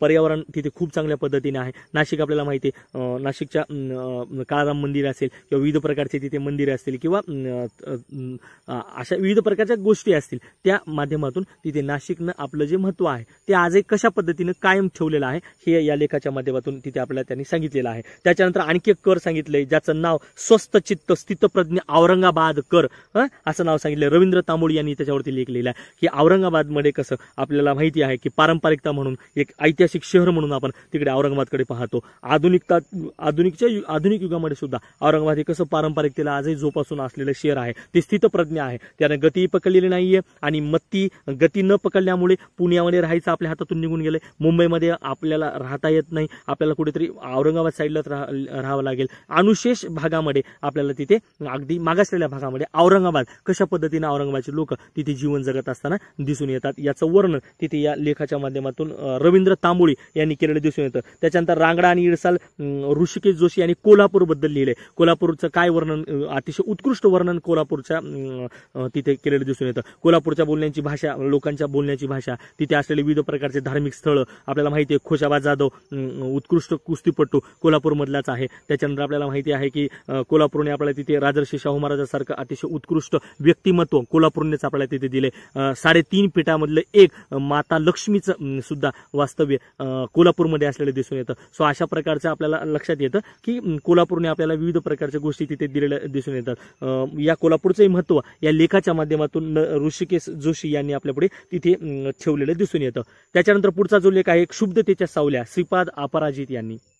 आज आपल्या लक्षात येतं की क्षुब्धता सगळीकडे पसरलेली दिसून येते. विचारामध्ये, आचारामध्ये माणसाच्या क्षुब्धता पसरलेली दिसून येते. स्त्रीवरती तिथे रस्त्यावरती अन्याय होताना दिसून येतो. विविध प्रकारचे अत्याचार, विविध प्रकारचे बलात्कार तिथे स्त्रीवरती होताना दिसून येतात. या अशा प्रकारच्या क्षुब्धतेच्या सावल्या या माध्यमातून श्रीपाद अपराजित यांनी आपल्याला तिथे सांगितले की माणसाने माणसाशी माणसासमान वागणे हे जे आपण म्हणतो, तर खरंच आपल्याला आज लक्षात घ्यावं लागेल, विचार करावा लागेल की खरंच माणूस माणसासोबत वागतो आहे का, माणूस माणसाला माणूस कोणी वागवतो आहे का नाहीये. तर क्षुब्धता सगळीकडे पसरलेली दिसून येते. आपल्या विचारामध्ये, आचारामध्ये क्षुब्धता आलेली आहे. मग माणूस माणसाला मारताना दिसतो, माणूस माणसासोबत कपटीपणाने वागताना दिसून येतो, माणूस माणसासोबत स्वार्थी वृत्तीने वर्तणूक करताना वागताना दिसून येतो. सो अशा प्रकारची क्षुब्धता जीवनाच्या प्रत्येक टप्प्यावरती आपल्यावरती पडलेली तिथे दिसून येते. ही क्षुब्धता आपल्याला वाटतं की आपण अत्याधुनिक जगामध्ये वावरत आहोत. अत्याधुनिक जगामध्ये जरी आपण वावरत असू तरी आपल्याला माणुसकीपासून, मानवतेपासून, सामाजिक मूल्यांपासून, चांगुलपणापासून, भावनिकतेपासून, आत्मिकतेपासून, प्रेमापासून तिथे आपल्याला काय करता येणार नाही, दूर जाता येणार नाही. काय हरकत आहे की आपण एकमेकांसोबत समजा चांगलं वागलो, जो तसे जो जगाते चलो, प्रेम की गंगा बहाते चलो असं म्हटल्याप्रमाणे या दिवाळीच्या माध्यमातून आपल्याला असा दीप जाळायला सांगतात श्रीपाद अपराजित की आपल्या क्षुब्धतेचे जे काही सावल्या या आपल्या विचारांवरती पडलेल्या आहेत, नकारात्मकतेचा अंधार जे काही सगळीकडे पसरलेला आहे, त्या अंधाराला दूर करण्यासाठी प्रत्येकाने आपल्या हृदयामध्ये एक कोणती ज्योत, कोणता दीप, एक ज्ञानाचा, एक विचाराचा, सकारात्मकतेचा, चांगुलपणाचा आपल्या मनामध्ये, आपल्या हृदयामध्ये आपण तिथे काय करावं, ज्योत पेटवावी आणि सगळ्या समाजाला तिथे काय करावं, प्रकाशित करण्याचं काम करावं. आपल्याला माहिती आहे की अमेरिकेमध्ये विविध प्रकारचे तिथे प्रसंग रोडवरती आपण घडलेले पाहतो. आपल्याला माहिती आहे की तेलंगणामधलं प्रकरण, हैदराबादमधलं आपल्याला प्रकरण माहीत आहे. अशा अनेक प्रकरणं आपल्याला तिथे माहिती आहेत की अत्याचाराचे असतील, असमानतेचे असतील, अन्यायाचे असतील, एखाद्यावरती अन्याय करण्याचा प्रसंग असेल. अशा अनेक घटनांमधून आपण कसे क्षुब्ध तिथे होत चाललेलो आहोत, आपल्याला क्षुब्धतेच्या सावल्या कशा तिथे पडलेल्या आहेत हे आपल्याला तिथे नक्कीच पाहायला मिळतं. या भागावरती सुद्धा तिथे श्रीपाद अपराजित यांनी तिथे काय केलंय, प्रकाश टाकलाय. त्यांनी अतिशय उत्कृष्ट उदाहरण दिलंय की अतिशय अत्याधुनिक पद्धतीने जीवन जगणारी अमेरिका, त्या अमेरिकेमध्ये सुद्धा आज एक संप्रदाय आहे जो कदाचित आपल्याला माहिती नसेल, त्याचं नाव आहे आमिष संप्रदाय. या आमिष संप्रदायाने आजही ठरवलंय 2020 मध्ये सुद्धा हा आमिष संप्रदाय अत्याधुनिक युगाच्या बाहेर जीवन जगतो, म्हणजे तो परंपरावादी जीवन जगतो, तो अतिशय धार्मिक जीवन जगतो, तो त्याच्या मनामध्ये संपूर्ण समाजाच्या मनामध्ये अगदी तिथे प्रेमाची आणि आपुलकीची भावना आहे. मग अत्याधुनिक जगामध्ये अमेरिकेमधला एक संप्रदाय जर समजा तिथं आमिष नावाचं आमिष संप्रदाय त्याचं नाव आहे, या आमिष संप्रदाय जर तिथे जीवन जगू शकतो तर तुम्ही आम्ही का नाही जगू शकत, हा प्रश्न या लेखाच्या माध्यमातून श्रीपाद अपराजित यांनी तिथे केलाय. या आमिष संप्रदायाचं एक साधं उदाहरण त्यांनी सांगितले की आमिष संप्रदायाच्या शाळेमध्ये एक माथे फेरू एक वेडा आला आणि 7 ते 13 वर्ष वयाच्या मुलींवरती येऊन त्याने शाळेमध्ये गोळ्या झाडल्या. 5 ते 7 मुलींचा तिथे मृत्यू झाला आणि मृत्यू झाल्याच्या नंतर हा माणूस तिथे काय केलं, याने स्वतःलाच तिथे बंदूकने आपल्याला मारून घेतलं आणि त्याने आत्महत्या केली. मग त्या आमिष संप्रदायाच्या लोकांनी इतकी शांतता बाळगली, इतका संयम बाळगला, आपण म्हणतो जिथे दया क्षमा शांती तिथेच नांदे देवाची वस्ती, या पद्धतीनं या माणसांनी आमिष संप्रदायातल्या माणसांनी आपले जे काही लेकर म्हणजे त्यांच्या संप्रदायातल्या लेकरांना त्याने ज्या गोळ्या झाडून मारल्या त्याचा त्यांनी विचार केला नाही, कुठे राग व्यक्त केला नाही, संयम ठेवला आणि यांनी विचार केला की चला त्याने मारले हरकत नाही, तर तो जो त्याने जे आत्महत्या केली त्याच्या घरची त्याची पत्नी आणि त्याचे लेकर जे काही अनाथ झालेत लेकर त्यांच्याकडे आपण जाऊया आणि आपण त्यांना तिथे धीर देऊया. बघा म्हणजे या घटनेतून आपल्याला काय घेता येतं की इतका अन्याय करून सुद्धा त्या माणसाने माथे फिरूने आमिष संप्रदायातील या लेकरांना मारून सुद्धा तो काय करतो तिथे ते सगळे लोक तिथे जातात आणि जाऊन त्या माथे पेरू ज्याने आत्महत्या स्वतःची करून घेतली आहे यांना मारल्याच्या नंतर ते त्याच्या घरी जातात आणि त्यांना तिथे समजावून सांगतात. म्हणजे आपल्याला आजही लक्षात येतं की शुद्धता इतक्या मोठ्या प्रमाणात पसरली असताना सुद्धा विचाराचा अंधकार एवढ्या मोठ्या प्रमाणात आपण आधुनिक आहोत, अगदी भ्रमाचा भोपळा आपला या उदाहरणाच्या माध्यमातून फोडायला नक्की मदत होते. म्हणजे आजही आपण संत परंपरा, संतांचे विचार, या आमिष संप्रदायाचे विचार, मोहम्मद पैगंबर ज्यांनी अगदी शांतता प्रस्थापित करण्याचा प्रयत्न केला होता त्यांचे विचार, संत परंपरा सगळ्या प्रकारच्या संतांचे विचार असतील, येशू ख्रिस्तांचे विचार असतील, या सगळ्यांच्या विचारांच्या आचरणातून नक्की आपण तिथे ही जी काही शुद्धता आपल्या सगळीकडे पसरलेली आहे, हे जो काही अंधकार विचारांचा आपल्या जीवनात पसरलेला आहे, जगावरती पसरत चाललाय, तो निश्चितच आपण तिथे दूर करू शकतो. जागतिक महासत्ता असलेल्या अमेरिकेमध्ये जर एवढा मोठा उत्कृष्ट शांतताप्रिय संप्रदाय असेल तर मग त्यांच्या पावलावरती पाऊल ठेवून त्यांच्या विचारांची अंमलबजावणी करून नक्कीच आपण सुद्धा तसं जीवन जगू शकतो. या असा उत्कृष्ट लेख या शुद्धतेच्या सावल्याच्या माध्यमातून आपल्याला तिथे लेखकाने सांगितलेला दिसून येतो. शेवटी तीर्थी धोंडा आणि पाणी शैलेंद्र तनपुरे या लेखाच्या माध्यमातून आपल्याला आपल्याकडे असलेल्या मंदिरांवरती त्यांनी तिथे भाष्य केलं की मंदिरं जे असतात की शिवाजी महाराज सांगायचे की धर्मकारण आणि अर्थकारण, ह्या धर्मकारण करण्यासाठी अर्थकारणाची आवश्यकता असते आणि अर्थकारण करत असताना धर्माला बाजूला सोडता येत नाही. म्हणजे याचा अर्थ आपल्याला असा लक्षात येतो, काय लक्षात येतो की भारतातील किंवा महाराष्ट्रातील त्यातल्या त्यात जर सगळी मंदिरं तुम्ही पाहिले, मंदिरावरती आपण जे काही पैसा खर्च करतो, धर्मावरती आपण जे काही पैसा खर्च करतो, त्या पैशाचा जर निश्चितपणे सुनियोजित पद्धतीनं जर आपण चांगल्या पद्धतीनं वापर केला तर तो वापर आपल्याला अनेक बेरोजगारांना रोजगार देऊ शकतो. यावरती भाष्य शैलेंद्र तनपुरे यांनी केले. बरं, धर्माच्या माध्यमातून, मंदिराच्या माध्यमातून देश सेवा लोक करतात, समाजसेवा लोक करताना दिसून येतात. ही एक सकारात्मक बाजू या माध्यमातून समजावून सांगण्याचा प्रयत्न केला. शीख संप्रदाय असेल, लंगरच्या माध्यमातून अनेक उपाशी लोकांना तो तिथे काय करतो, जेवणाच्या माध्यमातून त्याचं पोट भरण्याचं काम करतो. आणि शिर्डीचं साईबाबा मंदिर असेल, साईबाबा मंदिराच्या माध्यमातून शैक्षणिक विविध प्रकारच्या शिक्षणावरती तिथे खर्च केला जातो, आरोग्याच्या सुविधा दिल्या जातात, त्यांचा स्वतंत्र दवाखाना त्याच्या माध्यमातून मोफत तिथे काय केलं जातं, उपचार केले जातात. बालाजी मंदिर असेल, अशा साईबाबाचं मंदिर असेल, केरळ ज्याला आपण म्हणतो, जे की भारतातलं सर्वोत्कृष्ट आणि 100% साक्षर असं राज्य म्हणतो. वाचक मित्रांनो, तुमच्या माहितीसह केरळमध्ये जेवढे काही आपल्या भारत देशातले सगळ्यात जास्त धार्मिक लोक केरळमध्ये आढळून येतात. केरळमध्ये धार्मिकतेवरती खूप मोठ्या प्रमाणात काय केला जातो, पैसा खर्च केला जातो. तो जो पैसा आहे, तो पैसा या लेखकाच्या मताने, शैलेंद्र तनपुरे यांच्या मताने, त्या प्रकारचा पैसा जर आपण चांगल्या सुनियोजित त्याचा जर वापर केला तर निश्चितपणे आपल्याला ही बेरोजगारी तिथे काय करता येते, दूर करता येते. असं म्हणतात की भारतातल्या सगळ्याच मंदिरातील पैसा एकत्र गोळा केला तर त्यापुढे आपलं जे काही अर्थकारण आहे किंवा भारतीय जे काही आर्थिक व्यवस्था आहे त्यांच्याकडे जेवढा काही म्हणजे आर्थिक व्यवस्था सुद्धा आपली मागे पडू शकेल एवढा पैसा त्यांच्याकडे आहे. म्हणजे या गोष्टीला आपल्याला सकारात्मकता आणि नकारात्मकता दोन्ही बाजूने पाहायचं आहे. सकारात्मक बाजू ही अशी की आज अशा अनेक प्रकारचे तिथे मंदिरे, धर्मदायी म्हणजे ट्रस्ट आपल्याला दिसून येतात की ते त्यांच्या पैशाचा खूप चांगल्या पद्धतीने जनसेवा करण्यासाठी तिथे वापर करत असलेले दिसून येतात. या भागावरती त्यांनी तिथे भाष्य भाष्य केले. त्याच्यानंतर कवितारंग हा भाग आहे. कवितारंग या भागामध्ये कवितारंग 2 या भागाच्या माध्यमातून विविध प्रकारच्या कविता तिथे वसंत आबाजी डहाके आहेत, मंगेश मधुकर कुलकर्णी आहेत, मीनाक्षी पाटील आहेत, विनोद कांबळे आहेत, विनायक येवले या अनेक विविध प्रकारच्या कवींनी तिथे त्यांच्या कवितांच्या माध्यमातून आपल्याला एक वैचारिक मेजवानी, बौद्धिक मेजवानी देण्याचं कार्य केले. या अनेक प्रकारच्या कवितांचा आपण नक्कीच तिथे या दीपावली अंकाच्या वाचनाच्या माध्यमातून मनसोक्त आनंद घ्यावा ही माझी तुम्हाला विनंती आहे. त्या कविता आपल्याला नक्कीच आपल्या मानसिक जे संकट आहे, जे काही निगेटिव्हिटी आहे, जी काही विचारांचा अंधकार, नैराश्य आपल्या जीवनात आपण पसरवलंय किंवा पसरलेलं आहे, विशेषत्वाने या कोरोनाच्या काळामध्ये बृहन मुंबई आणि बृहन महाराष्ट्र आणि महाराष्ट्र यातील खूप उत्कृष्ट कवींच्या कवितेंची निवड या दीपावली अंकाने, महाराष्ट्र टाइम्स या दीपावली अंकाने तिथे आपल्या भेटीसाठी आणून दिलेली आहे. या निश्चित या सगळ्या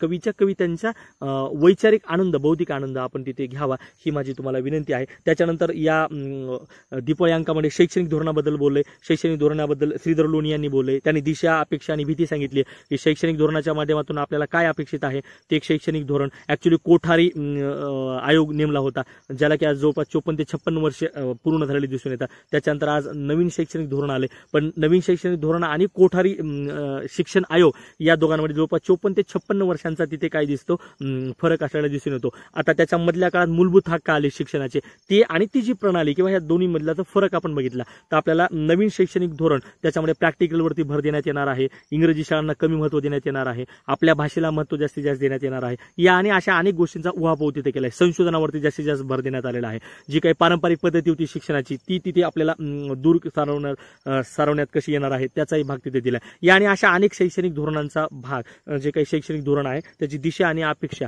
आणि ती पूर्ण होईल की नाही आणि त्याच्यासाठी काय करावं लागेल या भागांचा अतिशय उत्कृष्ट उहापोह या लेखाच्या माध्यमातून श्रीधर लोणी यांनी तिथे केलाय. त्याच्यानंतर रेनेसाचा काळ याच्या माध्यमातून समजावून सांगितलाय. जो रेनेसा आहे, रेनेसा म्हणजे दुसरं तिसरं काही नसून जे अत्याधुनिक युग आहे, या युगाची पाठीमागेच कशी सुरुवात झाली होती, जे आपण आज अत्याधुनिक युग म्हणतो ते केवळ आजच किंवा आपणच ते तिथे तयार केले किंवा आपणच त्याच्यात जगतोय असं नाही, तर पहिल्याच्या लोकांनी सुद्धा रेनेसा या कालखंडातून, या युगातून त्याची सुरुवात अगदी 15व्या शतकातच तिथे कशी झाली होती, एक विविध प्रकारची 2-3 उदाहरणं चांगल्या पद्धतीची देऊन तिथे इब्राहिम अफगाण यांनी त्याच्या माध्यमातून आपल्याला तिथे उत्कृष्ट पद्धतीने समजावून सांगितले. या लेखाचा जो शेवटचा भाग आहे, मी लालपरी चांगदेव काळे, मी लालपरी याचा अर्थ असा होतो की एसटी हे कसं दळणवळणाचं उत्कृष्ट साधन आहे, कसं माध्यम आहे, माणसांना कसं जोडू शकते एसटी, याचं तिथे अतिशय उदाहरण दिले, उत्कृष्ट उदाहरण तिथे आपल्या पुढे दिलेलं दिसतं. ज्या एसटीची तिथे सुरुवात 1948 मध्ये आपल्याकडे झालेली दिसून येते, ती एसटी तेव्हापासून आजपर्यंत कसं जनसामान्यांचं, जनसेवेचं कार्य करत आहे, त्या एसटीचंही महत्व. विशेषत्वानं कोरोना काळामध्ये एसटी कर्मचाऱ्यांना जो झालेला त्रास होता, एसट्या बंद पडल्यामुळे प्रवाशांना जो त्रास झाला होता, याचा उहापोह तिथे केलाय. आणि एसटीचं किती उत्कृष्ट महत्व आपल्या जीवनामध्ये आहे याचा अतिशय उत्कृष्ट उहापोह करण्याचं काम या मी लालपरी या लेखाच्या माध्यमातून चांगदेव काळे यांनी आपल्या पुढे करून ठेवलाय. सो वाचक वर्ग, माझी तुम्हा सगळ्यांना परत एकदा नम्रतेची विनंती आहे की हा जो दिवाळी अंक ज्याचा मी परिचय करून दिलेला आहे, या अशा प्रकारचा महाराष्ट्र टाइम्स नावाचा हा जो दिवाळी अंक आहे, जो यावर्षीचा आहे, तो आपण निश्चित वाचावा अशी माझी तुम्हाला कळकळीची आणि आग्रहाची विनंती आहे. हा जो दिवाळी अंक आहे तो निश्चितच तुमच्या ज्ञानामध्ये, आपल्या अज्ञानाचा जो काही अंधकार आहे तो दूर करण्यासाठी निश्चितच आपल्याला तिथे उपयोगी पडणार आहे. अतिशय उत्कृष्ट असा हा दीपावली अंक महाराष्ट्र टाइम्स नावाचा आपण वाचावा आणि आपण तो वाचाल याची नक्की मला तिथे खात्री आहे. यासोबतच मी आपली इथे रजा घेतो. धन्यवाद.